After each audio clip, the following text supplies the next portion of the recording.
All right, bow to chug. Let's begin a little breathing and relaxation. Separate your feet comfortably apart.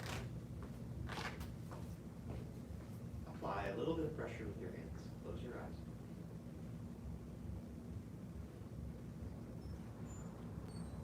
I would recommend having the lips slightly sealed, teeth gently meshed together.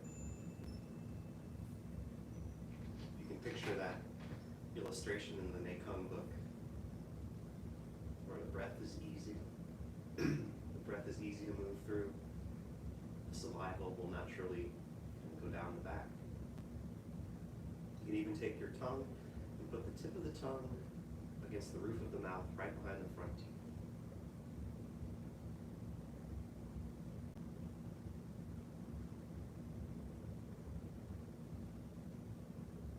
See if you can feel that cascade of relaxation flow down the body.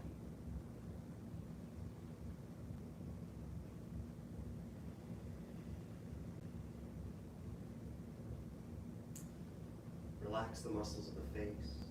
Relax around the scalp, around the eyes, through the jaw, into the neck.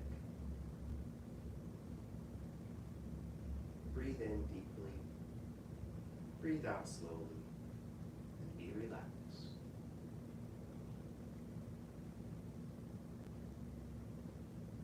Relax the shoulders, the upper back and the chest.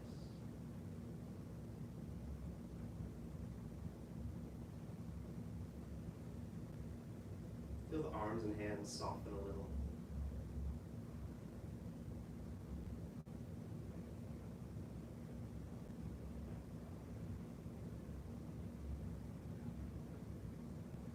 Let go of excess tension from the stomach. Feel into the low back and release tension there. Relax the waist and the hips.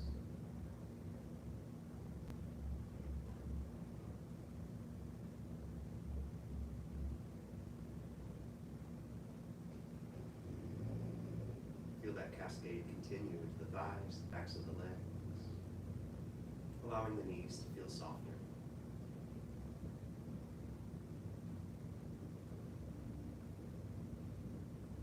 Relax the calves, the ankles, and the feet.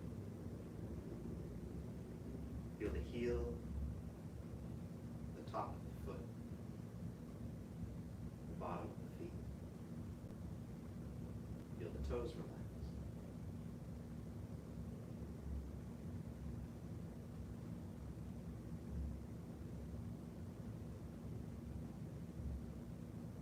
Release. Lower the hands, open the eyes. Separate your feet to the shoulder width apart. Let's do a little embracing horse. Since we've got a late start, we'll just do about 2 minutes today. So bend the knees. Also, if you normally pace yourself for 3, maybe go a little lower.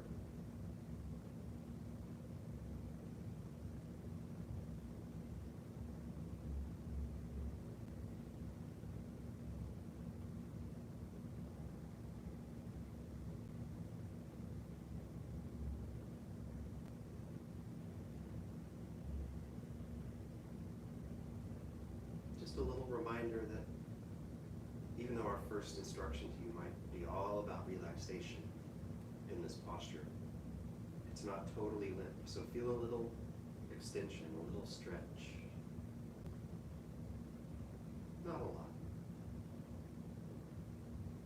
Feel it through the arms, the fingers. You can even extend it to the rest of the body.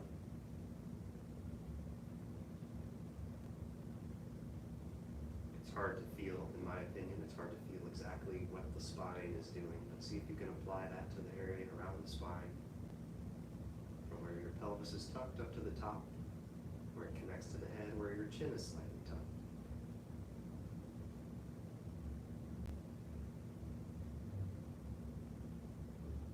Focus on the breath as you hold. Or if you're focusing on alignment, just breathe deeply.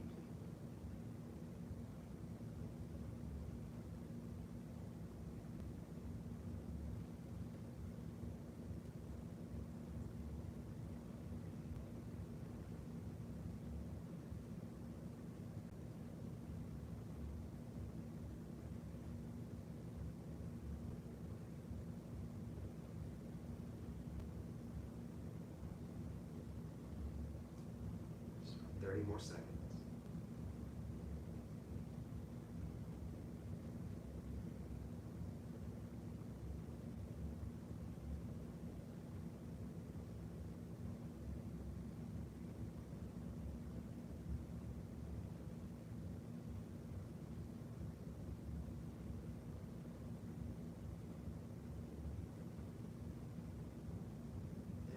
Straighten the legs, lower the hands. Circle the arms up, breathe in. Push the palms down, breathe out. Okay. Now we've been making some good progress in our first section. Let's review from the top as a continued warm-up.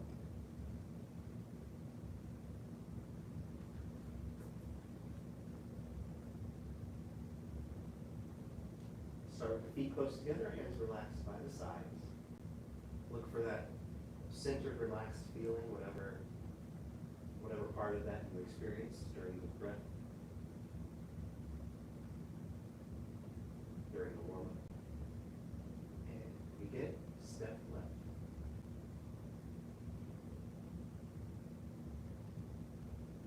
Commence.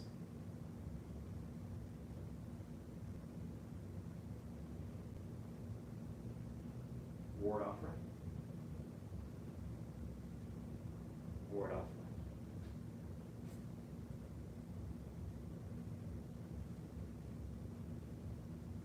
Ward off right.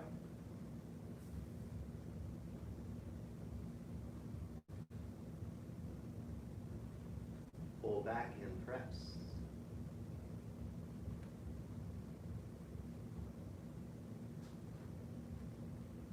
Push.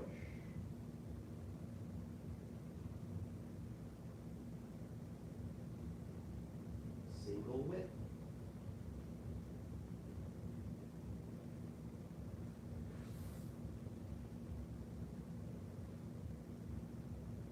Lift hands.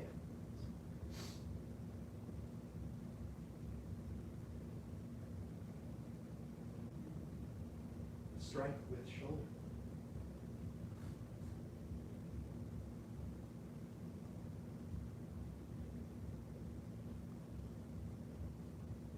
Reset.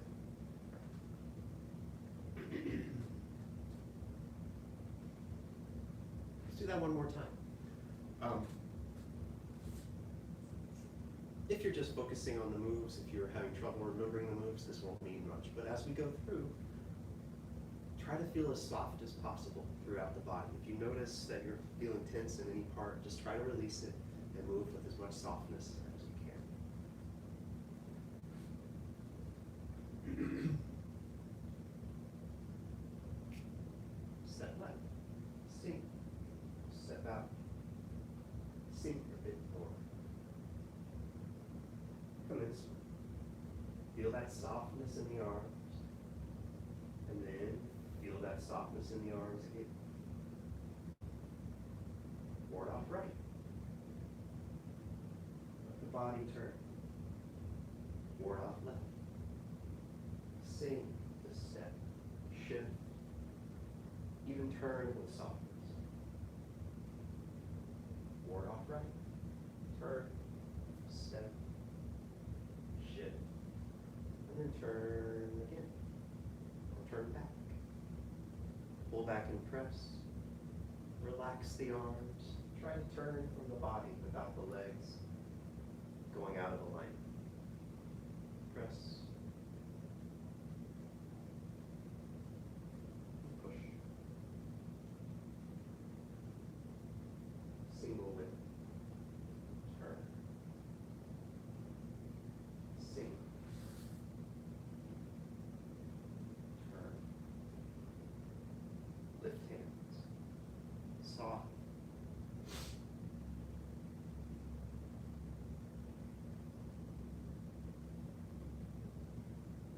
Strike the shoulder.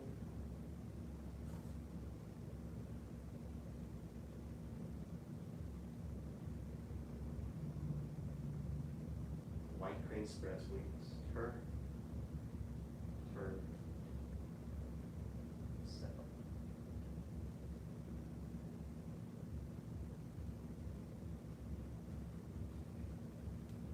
Are you warm enough yet?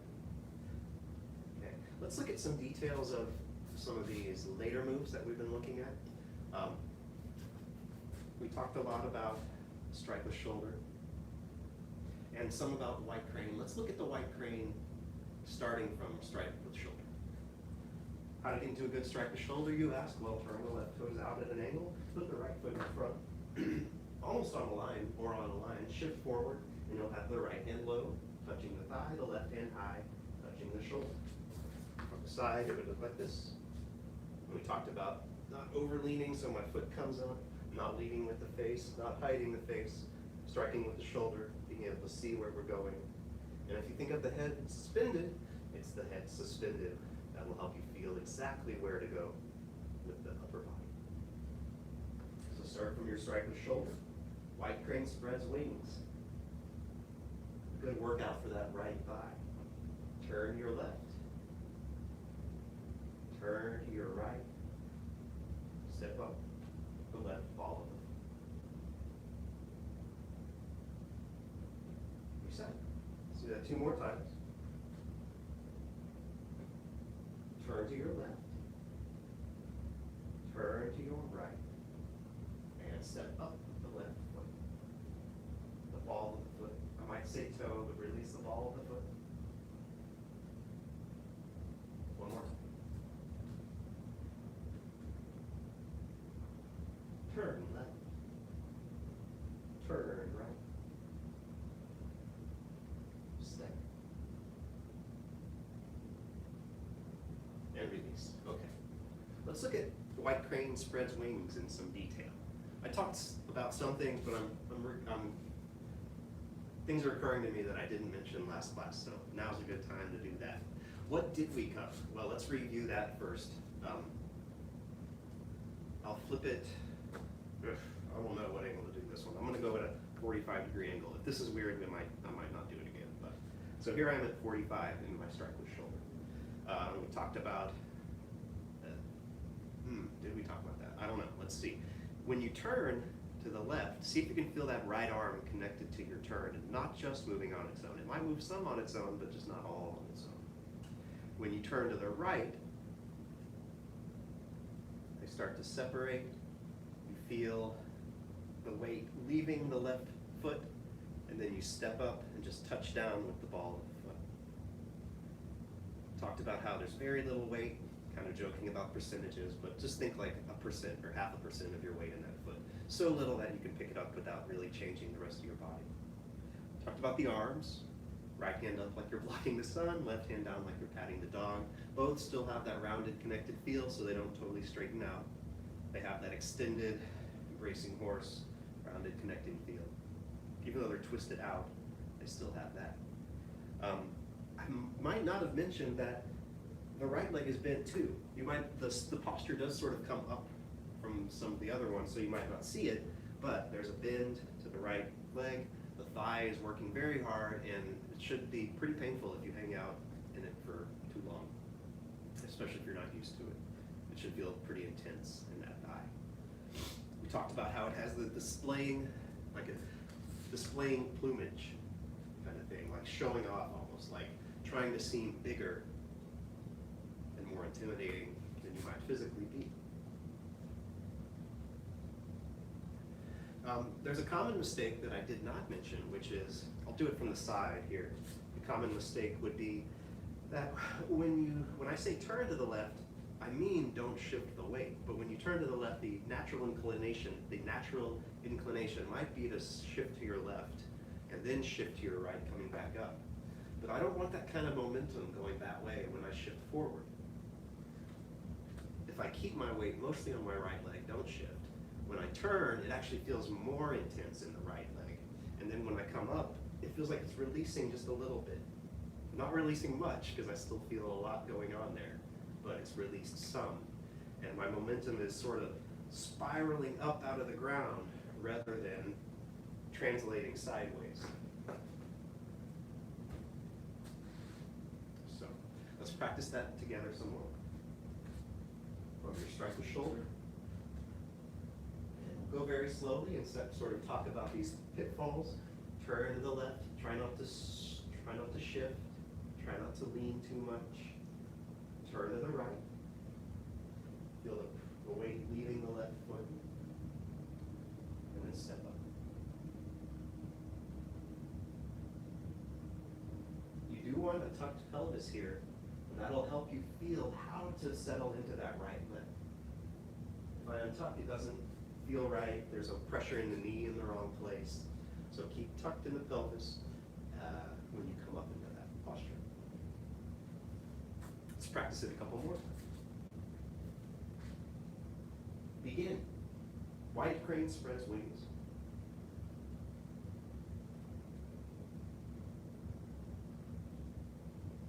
And one more. Nice and slow, nice and relaxed. And begin. Turn. Turn the other way. And step up. All right, are you feeling the essence of the crane from the snake in the crane? Cool. Anything else? Oh, let's talk about ideas of applications for your white crane spread wings. This particular application is kind of interesting. It has the idea of blocking two things coming at you at once, which doesn't often happen as far as I know in self-defense situations, but possibly could if someone wanted to attack you that way. So what you're doing is you're thinking of coming up with the right arm to block some attack that would be coming at you from here and deflect it up a little bit. You're coming down with the left arm, imagining someone attacking maybe with a kick to the groin. So you're kind of sweeping it out of the way. And then that left foot coming up to just gently touch down looks so peaceful and nice. Well, that left foot coming up is actually an implied kick to the groin of your opponent who just tried to kick you. So once again, for the application idea, we would turn and we would turn, and as we're stepping up, think of the right as blocking some attack upwards. Think of the left as blocking down and aside with some kick. And then think of the stepping up as your own knee or kick that doesn't quite get to happen. You could say it's implied rather than explicit in them. Okay, if you have any questions about any of that stuff, send it in. We'll practice that move some more in conjunction with others in a bit. But let's look at brush knee push. Brush knee push is a move that will come up over and over again as we learn the larger 108. It happens 5 times in the first section alone, even though one's on the other side of the body. So let's get started on brush knee push, and we may spend more time on it, or we may just continue to work on it as we get to all the other brush knee pushes. But for now, let's start from our finished white crane position. Here's the shortcut to get into that. You'll have your right toes pointed forward. You'll shift all of your weight into the right leg and step up with the left ball of your foot. As far as foot placement, I don't know if I mentioned this last time either. You want to feel like you're facing the corner of your, if you had a compass, like a directional compass on the ground, and this was north, you would want to be facing northwest, or just, 45 degrees to the left from the front. So if you don't do that, if you still try to face forward but turn things that way, it doesn't work. So you're facing, the attack is coming from that angle. But to get into it, yeah, you'll step up with the ball of the foot. It's not even with the right, it's going to be a little bit out in front. Also, the leg's not straight, I didn't mention that. Have it a little bent, and that's a self-defense concept. If your leg's already locked out and someone attacks your knee, it could be really bad for your knee. It might be bad anyway, but keep a little bend so that there's some give if someone attacks the knee. Left hand down, like you're patting the dog, right hand up like you're blocking yourself. Check your weight, pick the ball of the foot up. If your right thigh is saying, why don't we move on? Good. Let's do brush knee push. Turn to the left hand will go by the right elbow. Turn to the right, the left hand. Oh, I said that backwards, reset. Sorry. Turn to the left, right hand will go by the left elbow. Turn to the right, left hand will go by the right elbow. Sink down, step in, step out to double dragons, heel toe, shift to the left, turn to the left, turn the right toes in. The left hand would brush by the knee, the right would come out in kind of a push or leading with the palm. At the end to check yourself, you would look for your normal double dragons, not on a tight rope. Rounded, connected in the arm, and this hand will be kind of in front of the body. We'll talk about that more in a second. Reset the white crane spreads wings. See if you can get into it just like we talked about it a moment ago. And begin, turn to the left. Right hand by left elbow. Turn to the right. Left hand by right elbow. Sink down, step in. Step out, heel toe. Shift to the left. Turn to the left. Turn the right toe. And brush knee push, it's not actually brushing, it's brushing by your knee. One more time.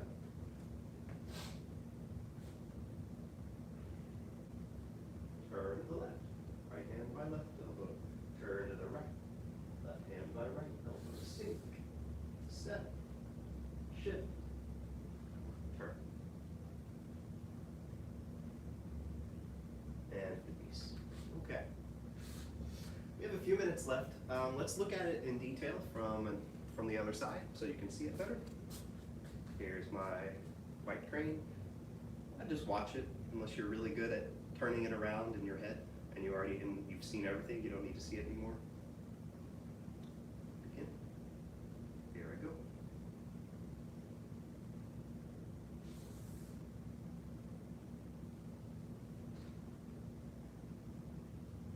Feel for that weight distribution at the end, 60-40 on the front. Were you able to see it all?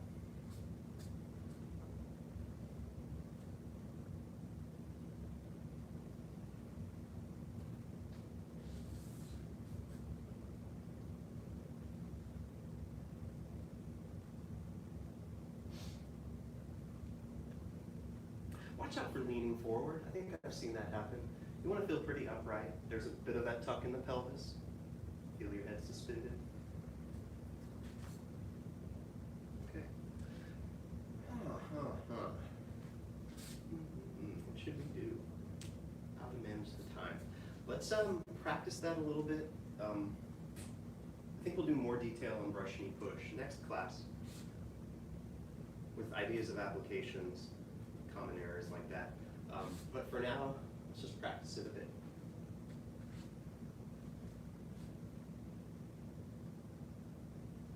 Begin.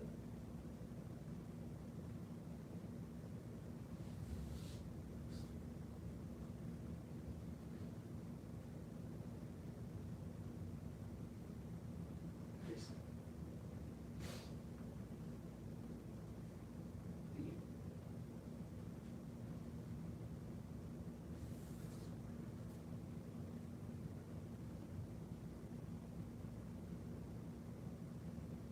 There is the idea of the counterbalance in the step. So when I'm circling my arms, this right hand is kind of out behind me to my right side. Even when I sink and step, it's got a little bit of weight out here to counter that weight in the foot over there. Going back to your step test, you don't want to fall into it. Feel your head suspended, sink to help you step. Feel the counterbalance, shift, and turn. And I was looking at the camera, so it kind of changed it a little bit. But here's another example. So,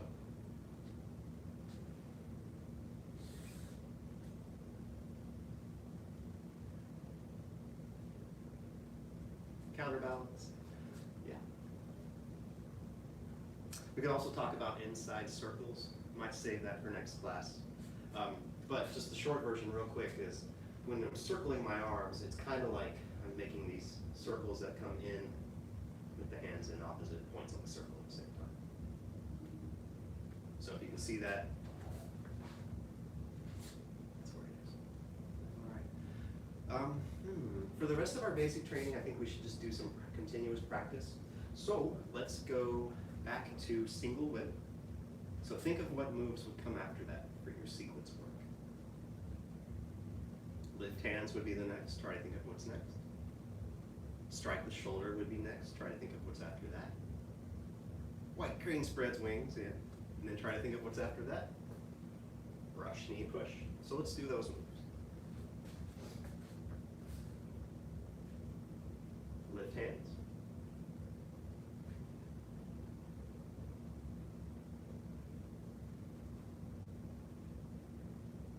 Strike with shoulder.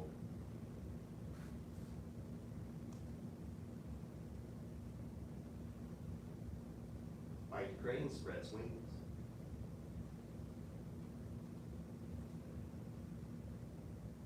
Brush, knee, push.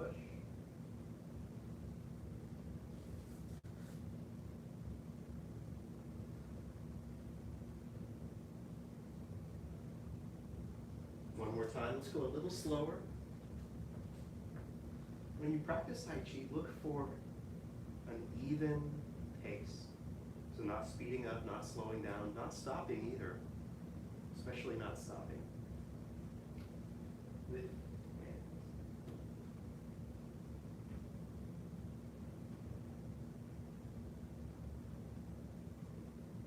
Strike with shoulder.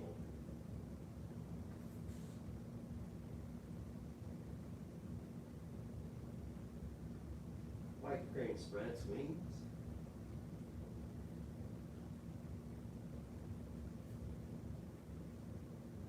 Brush, knee, push. I stopped. I'll blame it on teaching. You have to stop to learn it.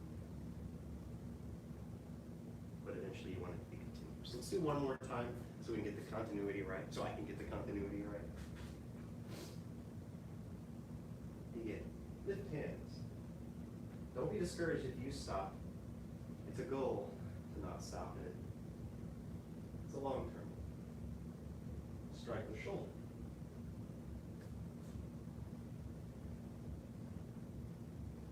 White crane spreads wings.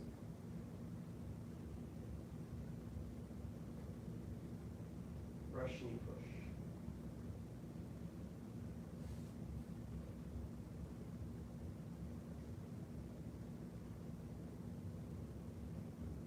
You can stop at the end.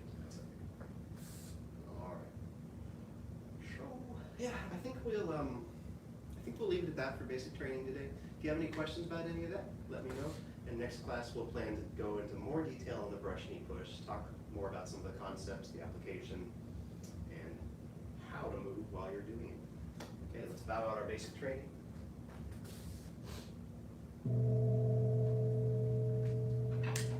Follow the 5 hearts: faith, respect, perseverance, patience, and humility. Bow to each other. All right. Very good. Basic training dismissed.